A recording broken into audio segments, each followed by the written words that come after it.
In Angren, all decomposes, be it dead or very much alive. Rot blights trees, seeping sores torment beasts, and the whole swamp emits the acrid, stifling stench of decay. So when, in the swamp's distant corner, the Lyrians caught whiffs of smoke and roasted meat, they stopped dead in their tracks. The scouts followed their noses to a clearing framed by a palisade. Through the gaps in the posts, they spotted a small fort. Any banners upon it? Whose do you see? Asked the Queen. There aren't none, your grace. Not one golden sun, not one silver lily. Meve gave the gate a few solid knocks with her shield. Moments later, a dozen armed men appeared atop the rampart. The one who led them wore a beard. Who are you? Why are you here? I'm Meve, Queen of Lyria and Rivia. At war with Nilfgaard, I ventured into these swamps. Is there a war on? Hey, that's news. Certainly, but little concern to me. The name's Gimpy Gerwin and I rule these lands. Is that so? As conferred upon you by whom? By me! Angren's a good bit larger than folk think. And no dukes or emperor's fingers stand to reach its every corner. Thus I just up and took this particular nook. Made it mine. So let's parley, Meve. One ruler to another. At the risk of being blunt, I don't care who wins this war. But I'll want to be in good standing with whoever does. So, I offer you a fire at which to warm your limbs. Also, a place at my table and beds for you to rest. On condition, you pledge to me one very small thing. To respect the sacred laws of hospitality. So be it. I do solemnly swear before the gods and my ancestors that we shall honor all the laws of hospitality. Then you're most welcome inside. The fort was simple, built of logs, covered with thatch. Oh, but inside, it was warm, dry. Hot, steaming dishes were piled upon platters, the tables beneath them bent from their weight. Smiles appeared on her soldiers' drained faces, and Meve's spirits were lifted at last. Gerwin proved a cordial host, and eagerly shared both food and tales. He'd led a mercenary band, and they'd stumbled into Angren, discovered a land unclaimed by any feudal lord. He'd erected the fort, then united the surrounding villages under his very own rule. The folk here are savage, defiant, he said, sipping wine. I keep them on a tight lead for their own good. Elsewise they'd slit your throat first chance they got. Late that night, Meve went to see if her mare had been dressed. In the stable, she happened on a farmhand. Recognizing the Queen, the man fell to his knees and averted his eyes. Meve noticed a strange object dangling from a rope around his neck. A human hand half rotted to the bone. What? What is that? Me wife's hand, your grace. Stammered the peasant. Lord Gerwin caught her sneaking some grub. Scraps, really. Took her and told me to wear it, so I'd remember what happens when... Meve left the stable without uttering another word. She went straight to the servants' barracks. In the pale glow of her torch, she looked over the peasants. All terrified, all with fresh, bleeding wounds. The Queen felt rage rise inside her. The Queen blew her horn. Lyrian soldiers filled the yard. They hastily donned their armor, strapped on their swords. Unsure of Meve's intentions, Gerwin's men likewise stood at the ready, weapons in hand. Gerwin! Roared Meve. Get out here at once! The stout mercenary stood at his window, glaring from beneath his furrowed brow. I don't know what you think you're doing, he called. But I'd kindly remind you of your oath and the laws. I've seen your laws. You're strict and they're cruel. So your rule will end now. Attack!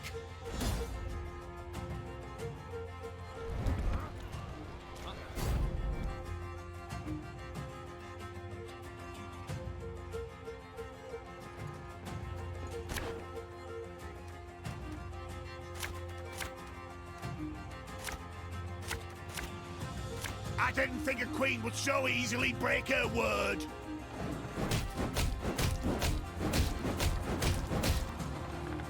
To arms!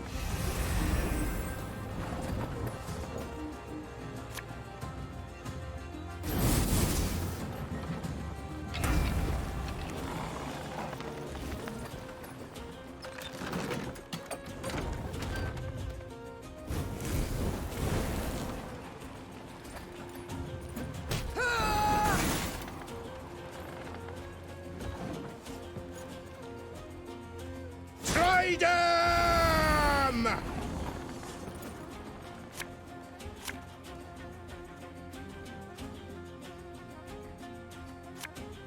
You mad? Don't shake that! All right, that's no problem.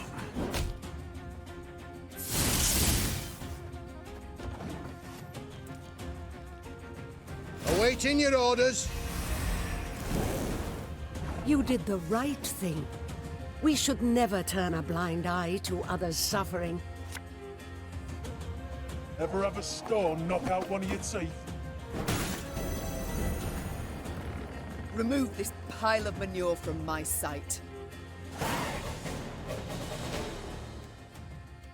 Lame as he was, Gerwin had been a mercenary. He fought hard, he fought well, yet still proved no match for Meve. She knocked his axe from his hand, he fell to his knees, then she cleaved his head clear off. It rolled like a gourd and came to rest at the peasant's feet. You've your freedom back, Growled Meve as she wiped her sword. yet do not take it for granted. Nilfgaard is in Angren. The Blackclads will come here too. As long as the golden sun flies over the marsh, you must hide in the woods. Meve's force left the fort before dawn. She rode at the fore, lips pursed, jaw clenched. A stain on her honor. She'd broken her word. Apart from all else, it stung on the inside.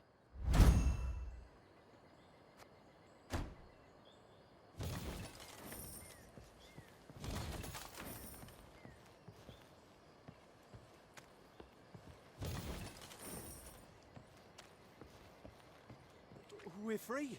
It is the truth. The gods bless you, your majesty.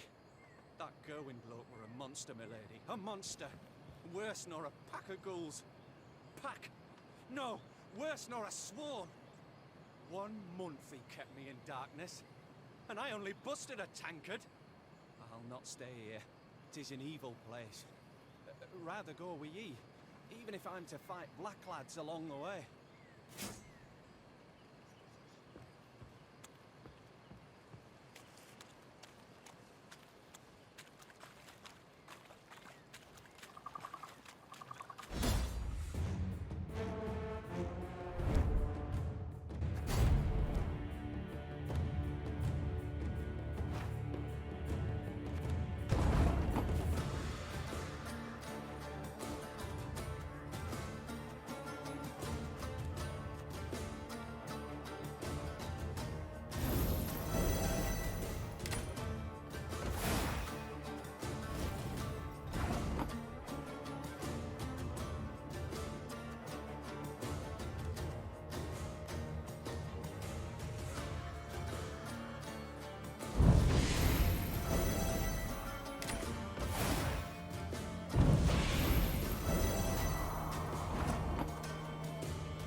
Your Majesty?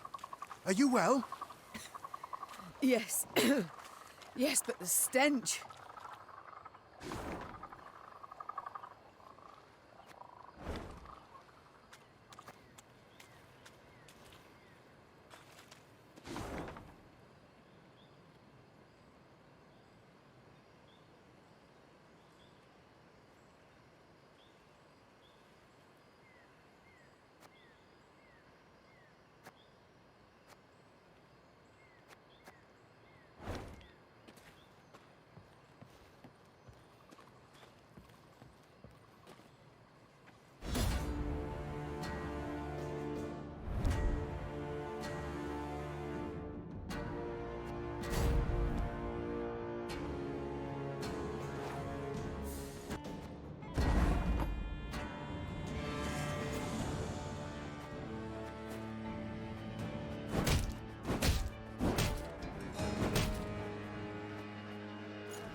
Don't you worry yourself, Your Grace. We'll get her done in no time.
Meve stood waiting while her scouts cut through the tangled branches and roots that had overgrown the trail through the swamp.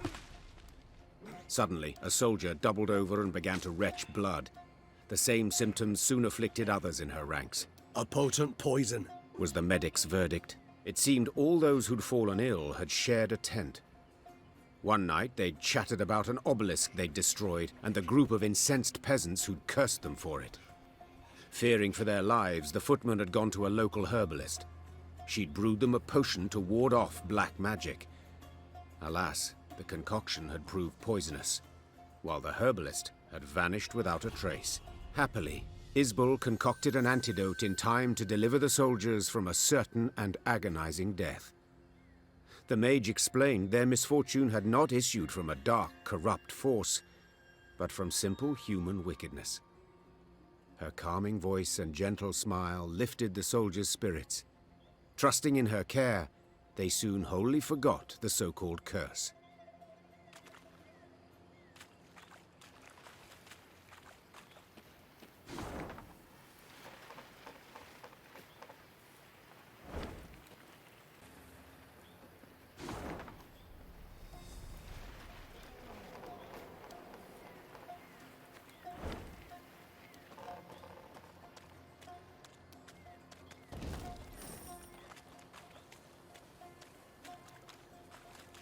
Meve rode at the front, her eyes fixed on the ground, and thus spotted the pit masked by leaves and branches. She tugged hard on her reins and steered her mount to the side. Alas, the cavalryman behind her did not follow her lead. Leaves rustled, boughs snapped, and the horseman crashed to the pit's bottom, snapping his neck. Moments later, it was clear who'd set the trap, when the forest came alive and a cry rang out.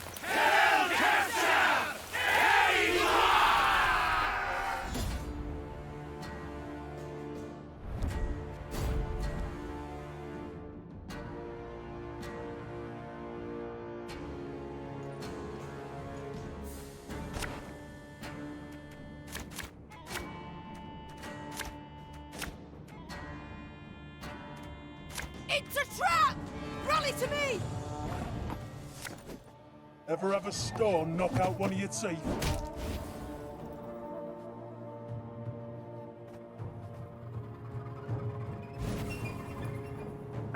should have listened to me, old lady.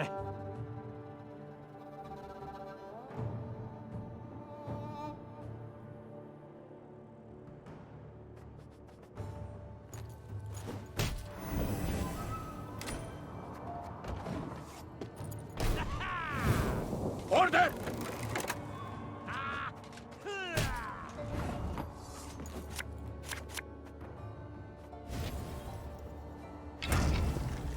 Again and again and again.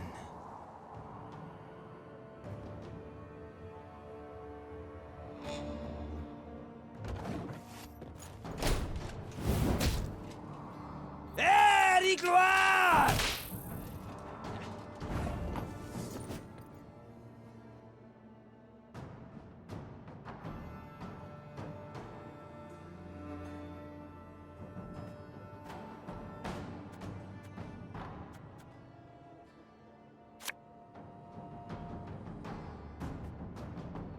I live to serve you.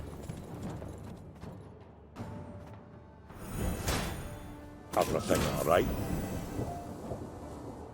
Have it the white of an eye from half a league away. Is that why?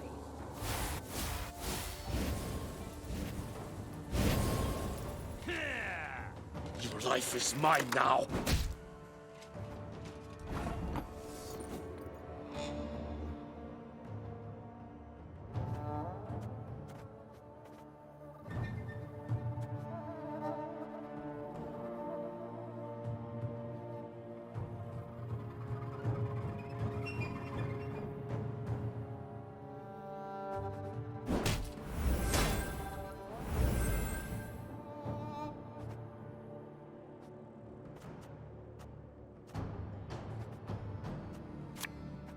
Oh, could murder a pint.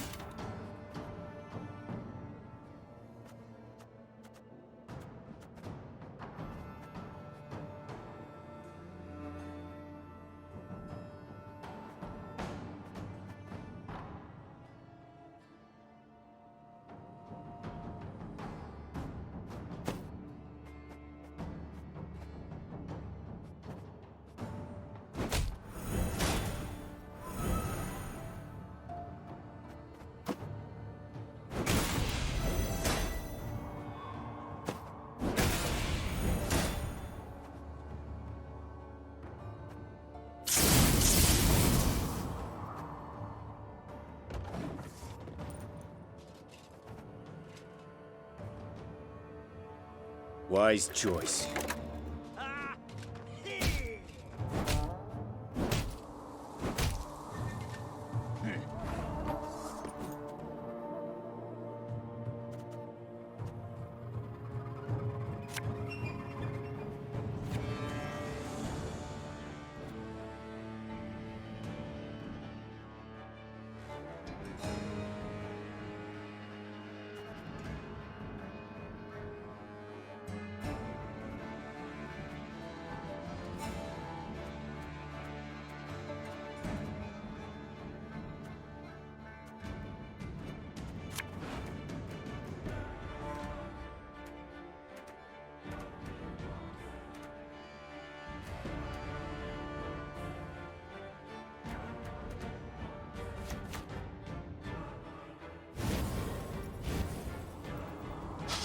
I smell a leak.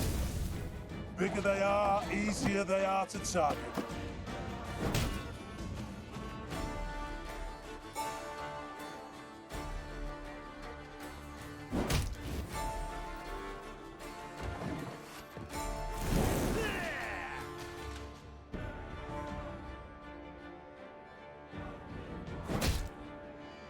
To thee, ni gloire!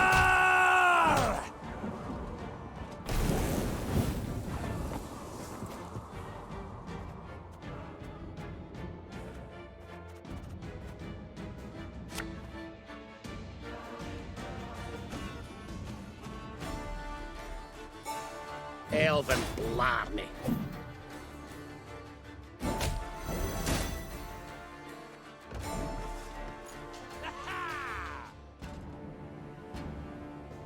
Yes.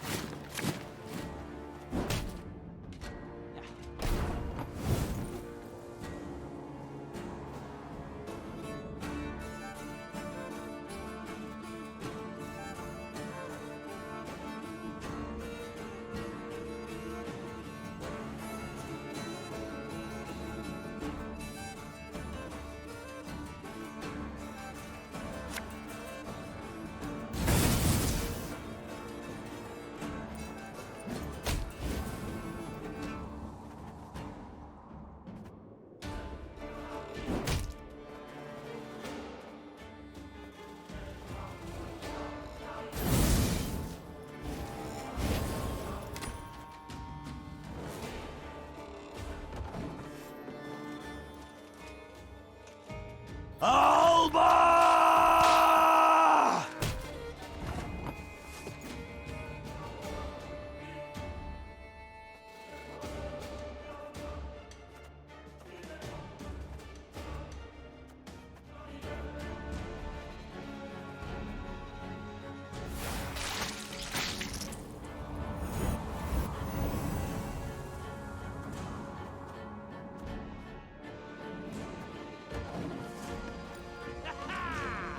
My prescription, a bit of bloodletting. Fuck, our ass is moving. Ennard Fane!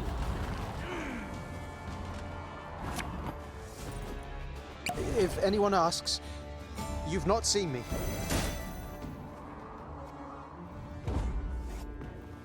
Retreat! Fall back!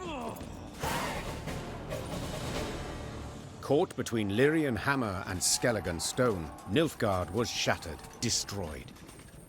The victors now stood eyeing each other. These islanders were not like those Meve had met before. They wore no armor and carried no shields. At their fore stood a man as stout as an ox and bald as an ancient ghoul. His men called him Arnjolf The Patricide. I thank you for your aid, Arnjolf, said Meve, extending a hand. Aid, she says. Aid? Do you hear that, mates? The Skelligers exchanged glances, then erupted in roaring laughter. Not here to help yous, not at all. We're after killing. Join me and you shall have your fill. Join nuisance? Just who the hell are you? Meve, Queen of Rivia and Lyria. Meve? Arnjolf said, his tone sobering. I know the name. Lippy Goodman called ye bold, praised your courage to the high heaven. So be it. We'll follow you into fire, wench. Just let us taste of blood. Grant us a death worthy of heroes. Meave couldn't help but smile, then nodded to accept. The Lyrians stepped aside as tattooed warriors joined their ranks.